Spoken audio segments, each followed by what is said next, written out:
Welcome, class. Let's get dramatic. Hey, future theater bosses, pop quiz. Who is the organizational genius that keeps a bunch of creative-minded people on track? The director. The person who wrote it. Probably the teacher. Nope, it's a hard one. It's the stage manager. They're the one person who knows everything, fixes everything, and has a plan for everything. We call them the boss of the show. They are so important that we're going to break their job down into 4 different sections to try to keep it all straight. The first section is pre-rehearsal work. It's all about being organized. You can't be the boss on day 1 if you haven't done the homework. You investigate the script. Read the script once for fun so that you can understand the theme and ideas in the story, and then you deep dive, find out its secrets. Every actor's entrance, prop, sound, lighting change, you circle it, highlight it, write it down. You know the story better than anyone. Scene 1 introduces the 3 little pigs and their parents saying goodbye. Scene 2 focuses on the pigs trying to find where they want to build.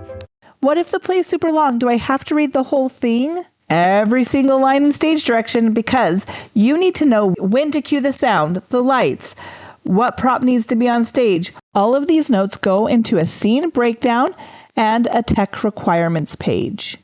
The scene breakdown lets you know when actors are going to be on stage and coming off, and the tech requirements is when the light cues go off, what props are needed. How would you know when to tell the actors to be on stage if you don't know when they need to be on stage, or what prop is needed at that time? After you do this, you and your director will work together to create a rehearsal calendar for everyone.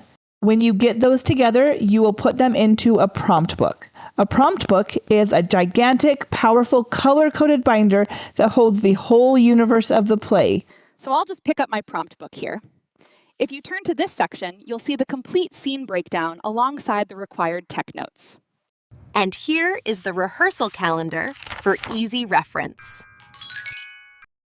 It's very important, and it's your job to keep it, so don't lose it. You'll be using it when you call and run the show. Well, what if I get sick the night of the show? How does the show go on? That is an excellent question. The answer is, again, the prompt book. It stays with the show so that someone else could help run the show if you were so sick you couldn't come. Hopefully that doesn't happen. The last task you need to make sure you prep before you have rehearsals is the stage manager's kit. It's pencils, tape, snacks for yourself, all kinds of things. Next up is rehearsal. Actors are going to be coming in soon, so we need to help them know where to go by taping the stage. We use colorful tape to mark where everything goes, the couch, the table, the giant fake rock. We do this in the space that we're in, usually right before rehearsal, but oftentimes we can leave it on the ground for more than one rehearsal because we'll be in the space for a while. Why can't the actors just remember where the couch is supposed to be? Why do I have to tape it on the ground? They have lines to remember. They're trying to remember their blocking, and we are going to help them out. Plus, when you're rehearsing in a different room than the stage, they need to practice exactly where to stand, where to sit. Use the tape to create the ground plan on the floor. Once you get done with that, the actors will probably be walking into rehearsal. So make sure you put the attendance page out on the table so that they can mark attendance. Right before rehearsal starts, you will take the attendance list and call anybody who isn't there and make sure that we have everyone that we need and no one forgot about rehearsal. After you do that, you get to take notes and act as the human camera. You grab out your prompt book and start on the page that you're going to be working on for that rehearsal. Take notes of the blocking. Where are the actors moving? And have little arrows showing where they go first, second, third, so that you can see exactly where to go. If you know shorthand for stage management, that does help, like an X instead of the word cross, because it will go faster and be easier. And then you'll need to know your stage directions, downstage right, downstage left, and you abbreviate those to DR, DL to help with time. It goes fast and you need to be exact. Got it? I will write that down. When the lights shift, I need the spotlight exactly there, stage left. Make a note of the timing.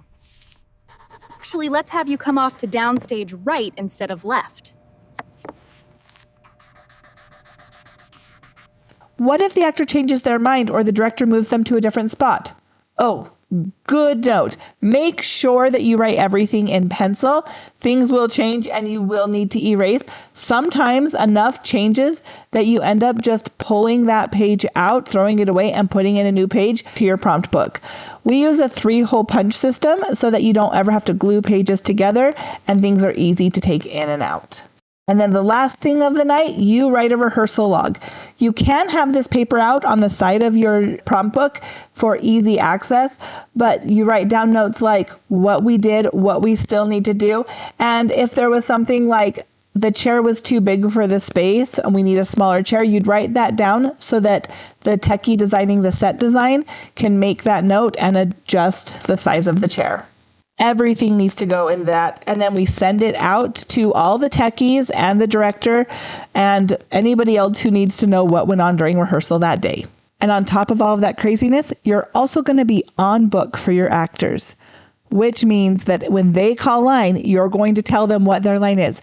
Don't help them if they don't call line. It actually is worse because we're trying to help them remember what they're doing, but we need to make sure we're as supportive to them as we can in that memorization process. Line. Please be safe. Don't take shortcuts. Next up, welcome to the chaos of Tech Week.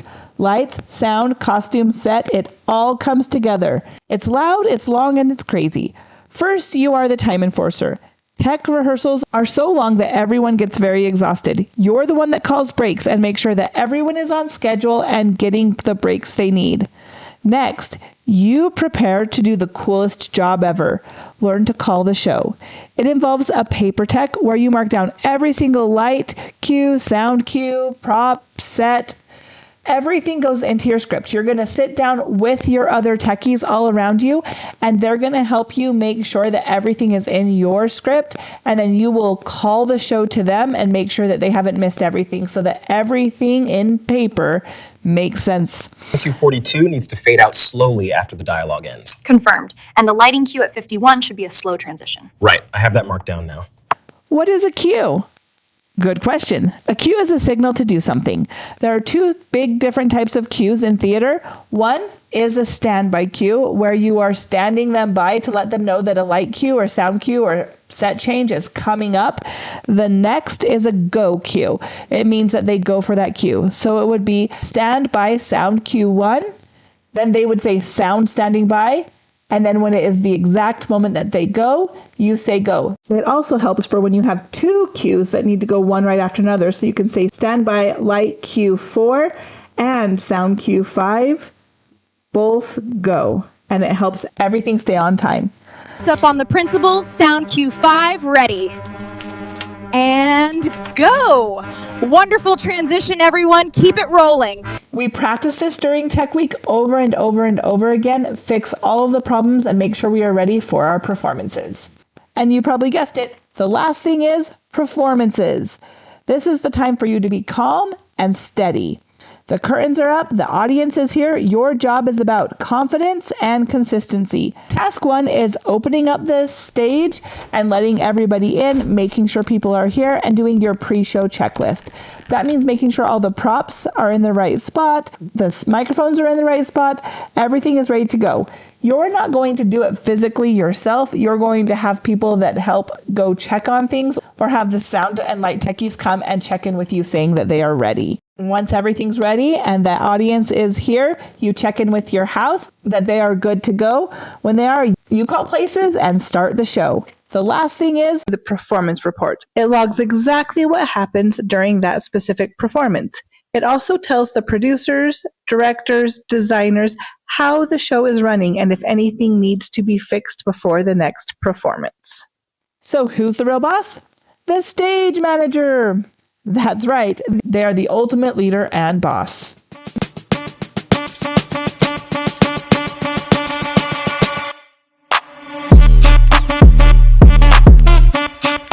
Teachers, please like and share so I can continue making content.